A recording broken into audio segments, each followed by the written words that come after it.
Bien, muy buenos días. Vamos a iniciar en honor a su puntualidad, señoritas. Vamos a empezar. Solamente recordarles de que en el chat, pues pueden poner algún saludo o algo que deje registro de la asistencia, porque me dijeron de que en la universidad que era requisito para que me paguen, ¿verdad? Entonces hay que poner ahí un saludo, presente, lo que a ustedes les parezca mejor. En el caso de Norma, pues ya puso un comentario y eso ya queda registrado como que está presente, ¿verdad? Estamos grabando la reunión también, el enlace lo voy a compartir en Classroom para que eh, alguno de ustedes que quiera ver la clase, el video, ¿verdad? Que tal vez no lo pudo ver desde el principio, o también para las autoridades, pues que puedan verificar que la clase está siendo dada, porque hay que ser correctos, ¿verdad? En cuanto a esto de las clases virtuales, porque a veces, pues uno abusa y no da la clase, o solamente manda un documento por WhatsApp y ya eso considera uno que es una clase virtual.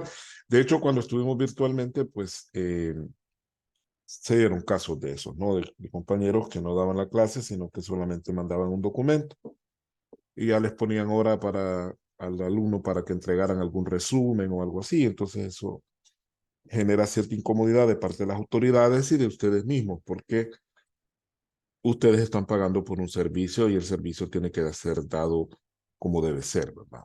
Ya habiendo hecho esas aclaraciones y bueno, que se vayan incorporando los demás compañeros en la medida que vayamos avanzando, vamos eh, a comenzar. Nos habíamos quedado hablando del régimen económico, si ustedes se recuerdan, hablamos sobre cómo está conformado los recursos de la cooperativa, cuáles son aquellos activos que pueden ser parte de los recursos de la cooperativa. También hablamos acerca de cómo se forman las aportaciones y algunas restricciones que se habían establecido. Quizás voy a retomar esa última restricción que hablamos en la última clase. Eh,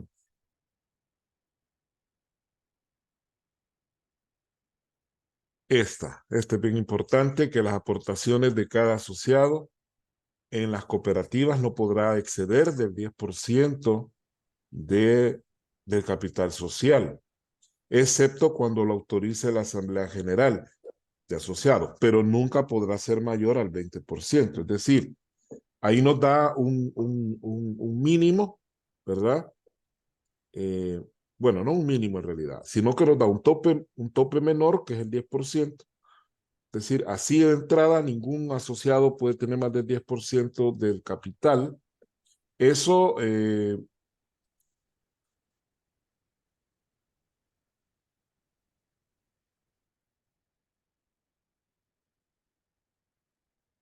me verifican si están escuchando el audio, por favor.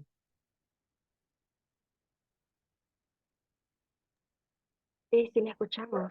Ah, bueno, gracias. Sí, es que ya estaba desacostumbrado a esto de las clases virtuales.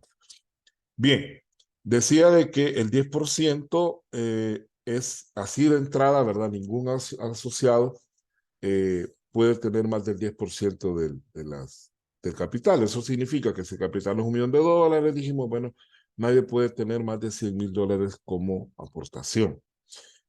La única manera de que ese porcentaje pueda ser subido es a través de la Asamblea General, la cual va a aprobar esto, pero en ningún momento la Asamblea puede aprobar más allá del 20%. Es decir, que estaría, ya aún con autorización, podría ser más del 10, pero menos del 20. O sea, podría tener un máximo, en este caso, si fuera la misma cooperativa de $1.000.000, un máximo de 200.000. Y bajo ninguna circunstancia podría tener más de eso, ¿verdad?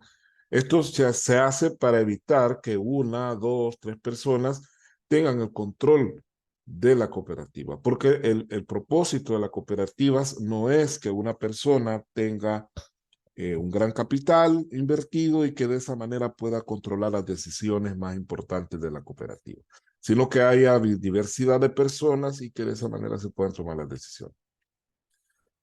Y bueno, para los efectos legales se entiende que las cooperativas y federaciones y confederaciones no persiguen fines de lucro. Eso ya lo habíamos también aclarado en una de las clases iniciales cuando hablamos de los principios y de los valores.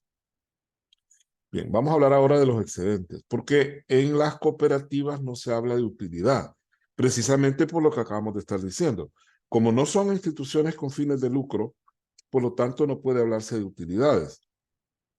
Más bien se habla de excedentes, ¿verdad? El término excedente es una palabra compuesta, ¿verdad? Que prácticamente significa sobrante, algo que algo es, ¿verdad? Como cuando usted va a hacer algún trabajo y le sobra material, ¿verdad? Entonces ese material es un excedente. Yo sé que eso ya lo saben ustedes, pero no está de más decirlo. Los excedentes que arroje el estado de resultados anual serán aplicados en la siguiente forma y orden de prelación. Bien importante ese detalle. Es decir, que cuando se haga el estado de resultados de la cooperativa y se nos resulta que nos da un excedente, entonces estos excedentes van a ser aplicados de la manera que aquí vamos a explicar y en ese orden de prelación. Cuando decimos prelación significa que primero va lo primero que vamos a mencionar y luego así poco a poco avanzando hacia lo último. Es decir, los excedentes primero se deben utilizar para esto y si alcanza, pues se van a utilizar para esto otro y si aún así alcanza, para esto otro. O sea, ese es como debemos entender lo que vamos a ver ahorita. Bien, ahí me van a disculpar, pero yo siempre amanezco con alergias y como hoy me pude levantar un poco más tarde, pues obviamente estoy ahorita con el proceso alérgico. Vamos a ver. Literal A. Las sumas necesarias para el Fondo de Educación y reserva legal de acuerdo con la naturaleza de cada tipo de cooperativa. En ningún caso el porcentaje aplicable a la reserva legal será menor del 10% de los excedentes. Sin embargo, la reserva legal nunca podrá ser mayor del 20% del capital social, más bien, del capital pagado por los asociados.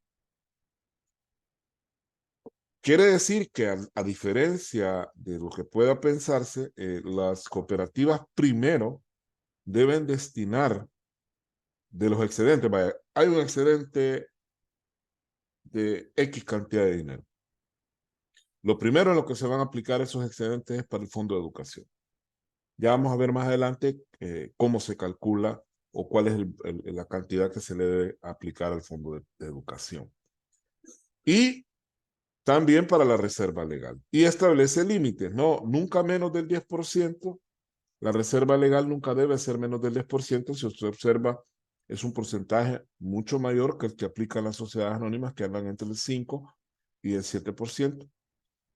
Pero también dice de que no puede ser mayor al 20%, porque también tampoco vamos a exagerar, pues vamos a poner una reserva legal del 50%, vamos a prácticamente, porque la reserva legal es un fondo restringido, algo que no se puede utilizar libremente, entonces lo que estaríamos haciendo es autolimitándonos como cooperativa para tener disponibilidad de recursos. Entonces hay que ponerle límites, ¿verdad? No menos del 10, pero tampoco más del 20. Del capital pagado, ¿verdad? Porque puede ser que haya parte del capital que aún no esté pagado, eso no se toma en cuenta. Luego, el B, las sumas que señalan los estatutos o la Asamblea General de la Cooperativa para hacer frente a los compromisos relacionados con indemnizaciones laborales y cuentas incobrables. Esto no lo tienen las sociedades privadas o mercantiles, ¿verdad? Allá sí se crean algunos tipos de provisiones, pero aquí lo da ya desde la ley, ya lo establece, para que no haya duda, ¿verdad? Primero, para indemnizaciones laborales, que es la famosa provisión para obligaciones laborales. ¿Por qué? Porque si nosotros vamos a despedir personal o el personal va a renunciar voluntariamente, ¿verdad? Hay que darles como algunos el 100%, a otros la mitad, de acuerdo a lo que dicen las leyes, y por lo tanto debe haber dinero suficiente para cubrir estas obligaciones y evitarnos, en primer lugar, evitarnos probables procesos ante el Ministerio de Trabajo o ante los juzgados de lo laboral. Aunque no se hace por eso, sino por una cuestión de ética, ¿no? Si nosotros vamos a despedir personas, pues obviamente tenemos la obligación de cubrir sus indemnizaciones laborales. Y también las cuentas incobrables, porque puede ser que en algún momento nosotros entremos en un proceso de, de, de escasez de dinero y no tengamos para poder pagar algunas cuentas. Entonces hay que crear reservas para cuentas incobrables, así como para otros fines específicos que se consideren necesarios, para lo cual se constituirán los fondos de reserva correspondientes, ¿verdad? Ahí se deja en libertad a la cooperativa para crear otro tipo de reservas para otros fines, para construir un centro de capacitación o una reserva para poder invertir. Depende del tipo de cooperativa, eso va a definir qué tipo de reservas se pueden crear. Por ejemplo, si somos una cooperativa agrícola, pues podríamos crear una reserva para poder incrementar la inversión en terrenos. Puede ser, ¿va? Una reserva al tanto por ciento para que esa reservita nos vaya sirviendo para ir comprando más tierra. En fin, ahí pues queda a la creatividad de los asambleístas decidir en qué tipo de reserva se puede utilizar los excedentes. C. El porcentaje para el pago de los intereses que corresponden a los asociados en proporción a sus aportaciones, cuando así lo acuerde la Asamblea General. Para este caso, la tasa de interés que se pague no será mayor a la que pague el sistema bancario por ahorros corrientes, ¿no? Recuerde que hay muchas cooperativas que manejan cuentas de ahorro, y esas cuentas de ahorro ganan intereses, ¿no? Entonces, ese porcentaje que se va a definir eh, para el pago de esos intereses, pues obviamente lo tiene que acordar la Asamblea General. No hay que confundir el porcentaje que menciona al principio, el literal C, se refiere a la parte o la porción de los excedentes que se va a destinar para esto, ¿verdad? Entonces, dime, el 5% de todos los excedentes se van a dejar aparte para cubrir esos intereses. Acuérdense que hay asociados que se retiran, ya lo mencionamos anteriormente, y que no retiran inmediatamente su dinero, sino que ellos, pues, la cooperativa tiene hasta un máximo de 2 años para poder hacerles el pago respectivo. Entonces, significa que ellos tienen, tal como lo dijimos también, derecho a que les paguen una tasa de interés. Ahora, la tasa de interés que menciona en la última parte no tiene que ver con el porcentaje que menciona al principio. Esta es la tasa que se le va a calcular de acuerdo a el ahorro que tiene la persona o la cantidad que tiene aportada la persona, ¿verdad? La tasa aplicado sobre, ¿cómo se llama? Aplicado sobre el valor del ahorro y el tiempo que tiene de mantenerlo, ¿no? Una cosa es la tasa y otra cosa es el porcentaje que se va a separar de los excedentes. Muy bien. No se olviden, jóvenes, de reportar su asistencia en el chat, ¿verdad? Y me pueden poner un saludo, pueden poner presentes, los que no lo han hecho, ¿no? Muy bien. Sigamos.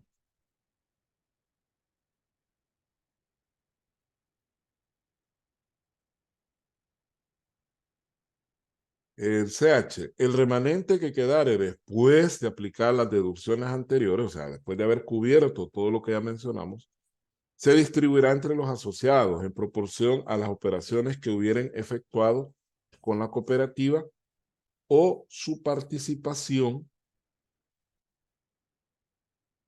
en el trabajo en ella, de acuerdo con lo que disponga la Asamblea General. Es decir, que todo lo que quede después de haber cubierto las reservas que hemos mencionado,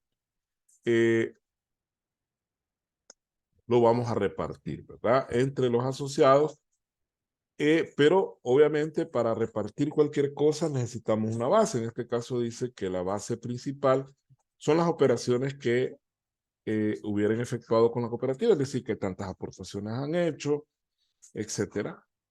O en su caso hay cooperativas donde se valora el trabajo de la persona que tanto ha trabajado, y en función de eso se le va también a dar excedente. Muy bien.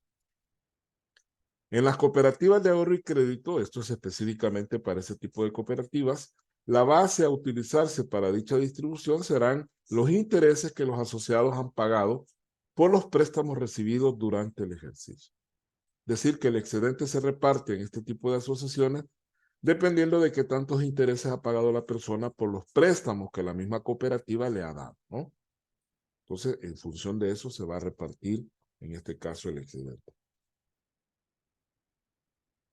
Vamos con la reserva legal, que ya la mencionamos anteriormente, pero hoy vamos ya como a hablar de una manera mucho más concreta de cómo se hace.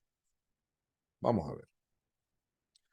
Antes de seguir, quiero también aclarar la dinámica de la clase que, como estamos en Zoom, opté por Zoom porque en la cuenta de Google Meet que nos da la universidad, no está habilitado la opción de grabar la clase. ¿Se acuerdan ustedes la vez pasada que estuvimos haciendo algunas grabaciones con una captura de pantalla, pero no me funcionó mucho? Entonces siento que es mucho más práctico grabar la clase en Zoom, porque ya me da la opción de grabar. Aparte, la conversión del video se hace de manera bien sencilla. Al final de la, de la sesión, ella automáticamente convierte el video para poder subirlo a YouTube. Por esa razón, significa que vamos a tener 40 minutos, ¿verdad? Ya no son 40, ahorita serían como unos 20 y algo de clase, o sea, de la primera sesión. Al terminar, ¿verdad?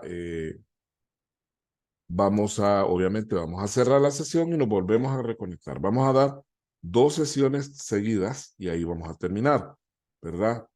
No va a haber receso ni nada de eso, sino que 2 sesiones de 40 y luego cerramos la sesión y nos veremos hasta el próximo sábado ya de manera presencial. Entonces, vamos con el Fondo de Reserva Legal.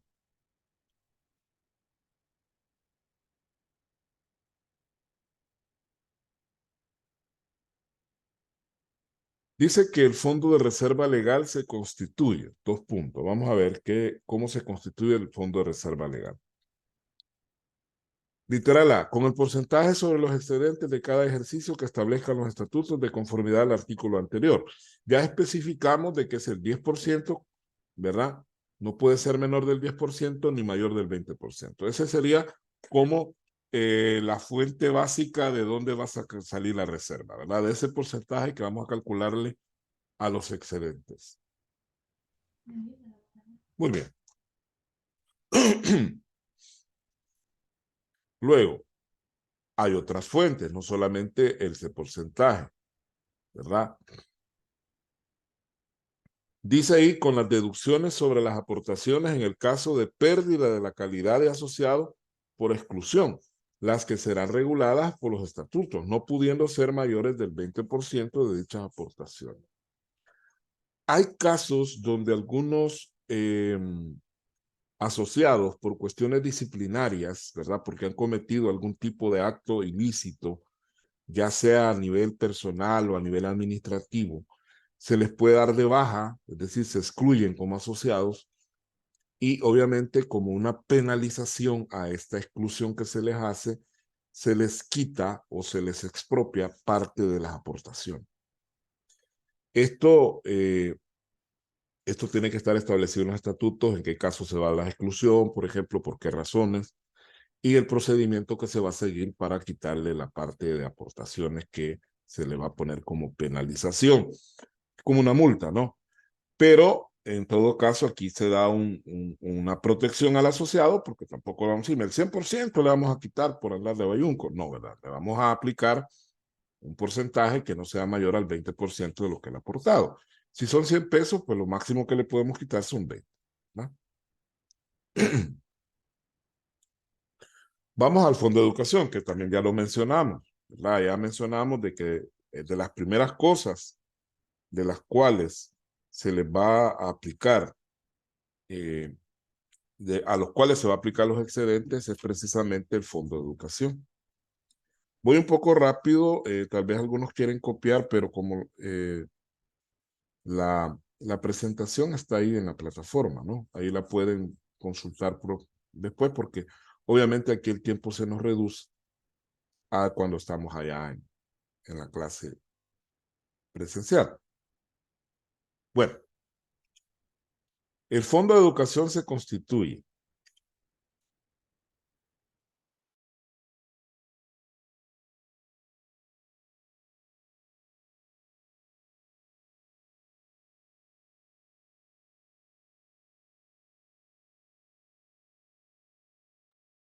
dice que primeramente con el porcentaje sobre los excedentes que los estatutos o la Asamblea General de la cooperativa determinen.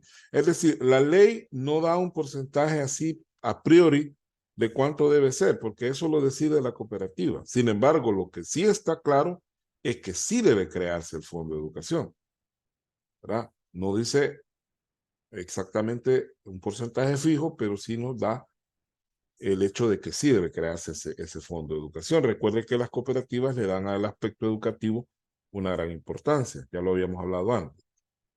Luego dice el literal B, con las multas y demás sanciones que por vía disciplinaria se impongan por la cooperativa. Esto tiene relación con lo que acabamos de estar viendo de aquella retención que se hace, no retención, ¿verdad? Sino expropiación que se hace de alguna parte de las aportaciones.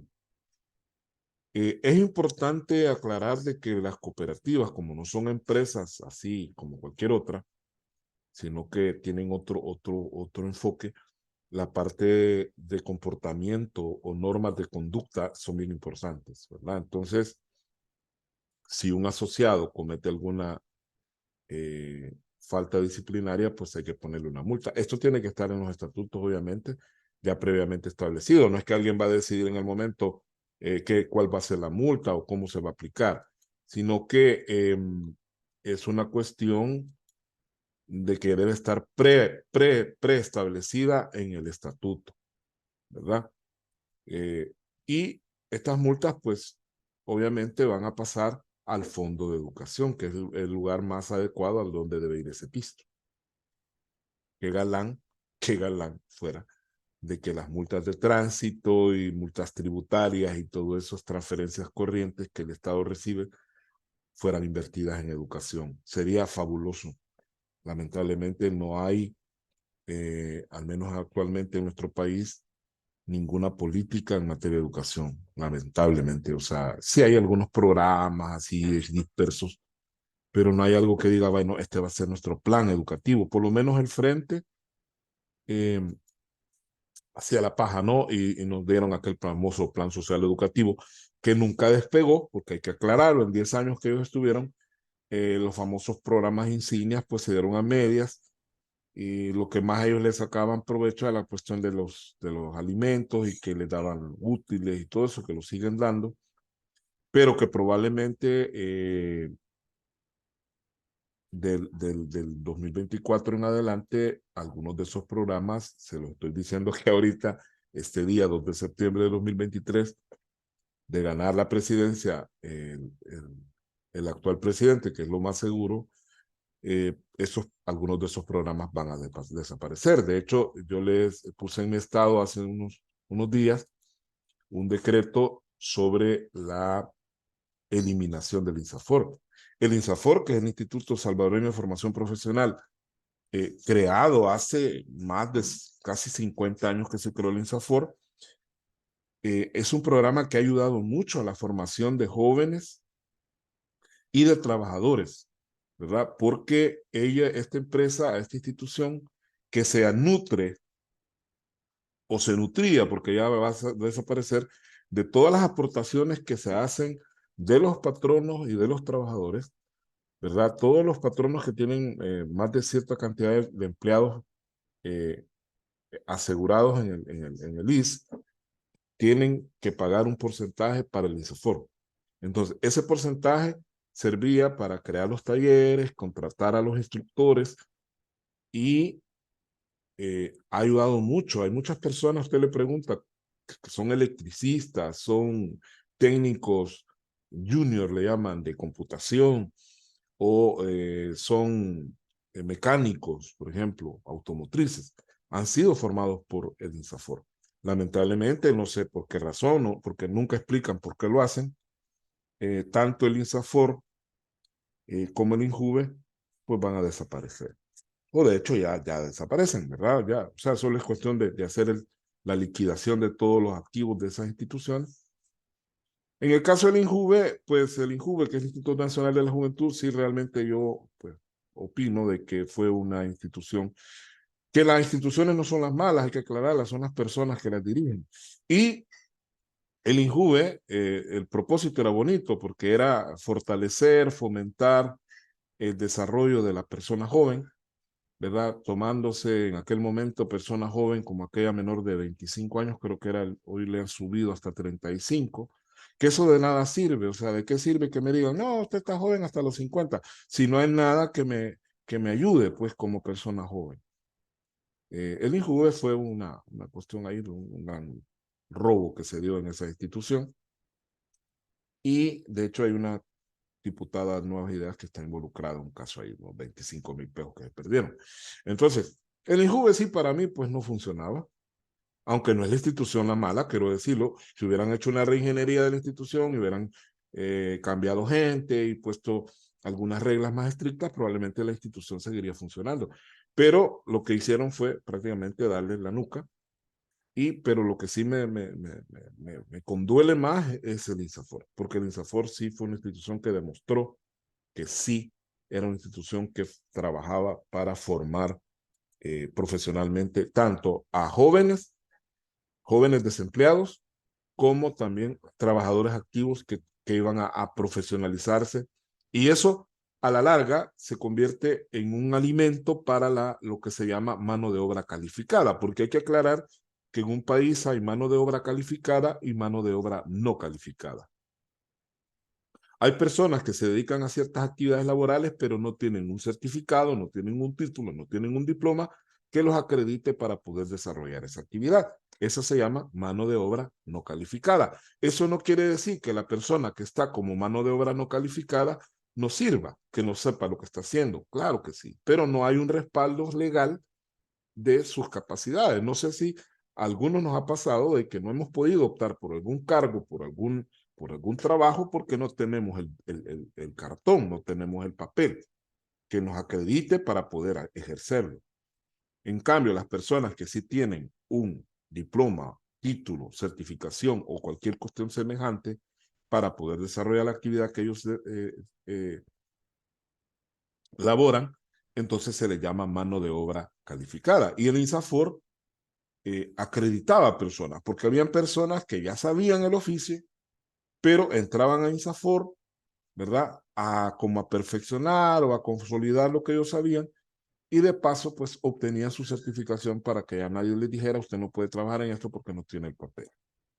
Así los electricistas, por ejemplo, un ejemplo, que están acreditados por INSAFOR y luego se acreditan por el CIGEP, o la CIGEP, ¿verdad? La Superintendencia de General de Energía y Telecomunicaciones. Ay, disculpe, estoy algo trabado hoy, no sé. No me gusta cómo estoy dando la clase, pero bueno. Vamos a ver. Entonces, si hay multas, esas multas van a ir a parar al Fondo de Educación. CH. Con las subvenciones, donaciones, herencias, legados y cualquier clase de contribución recibida de los asociados o de terceros para el cumplimiento de los fines del Fondo de Educación. Usted puede, como persona particular o como asociado, se me ocurre a mí, donar 5 computadoras para fortalecer el área de educación, pero usted dice, ¿no? De entrada, estas computadoras yo las estoy donando a la cooperativa para que las pongan en el centro de capacitación y sirvan de apoyo a docentes y alumnos para poder desarrollar sus actividades académicas. Eso es parte del Fondo de Educación también. O puede ser dinero, o puede ser otro tipo de contribución.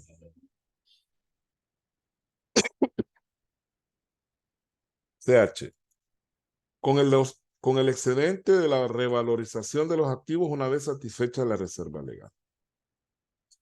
Es decir, si nosotros tenemos algún tipo de terreno o algún tipo de cualquier bien, más que todo bienes inmuebles, estos se pueden revalorizar y la parte del excedente que nos resulte de la revalorización de un terreno se puede llevar al Fondo de Educación pero antes de eso tenemos que aplicarle la reserva legal a ese excedente, que dijimos que no puede ser menor del 10% ni mayor al 20%, ¿no?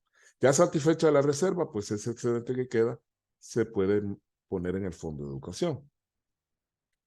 La reserva de educación será utilizada exclusivamente en programas de promoción y educación cooperativa, evitando utilizarla para cubrir gastos de operación.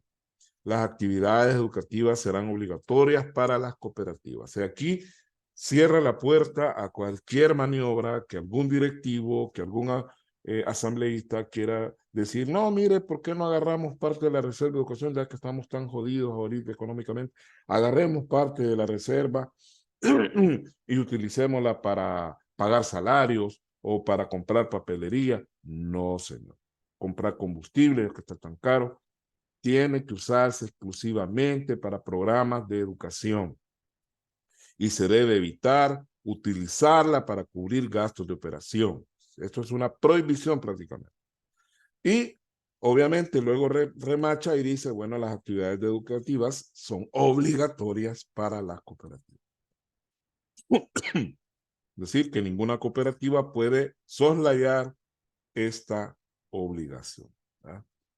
La palabra soslayar significa hacerse del ojo pacho, no hacer algo, o hacerse como que no pasaran las cosas, o sea, tratar de evadir el bulto, como decimos comúnmente. Ese es soslayar, término que hay que guardarlo, una palabra dominguera, como dicen algunos, es decir, que no podemos, en alguna reunión, sacamos soslayar y ya todo el mundo, dice soslayar, ¿verdad? Es bueno tener riqueza de vocabulario, pero hay que saber lo que uno va a decir, porque hay gente que solo usa la palabra porque le parece bonita, ¿verdad? No porque sepa qué quiere decir. A veces puede estar diciendo lo contrario a lo que quiere expresar. Tengo voz ahí un poco roncota ahorita, ¿no? Vamos a ver. Estoy desarrollando. Vamos a cerrar esta reunión porque ya nos queda menos de un minuto. Aquí dice less than 1 minute. Entonces, vamos a cerrar y vamos luego a continuar con el resto. Se conectan de manera inmediata. Vaya.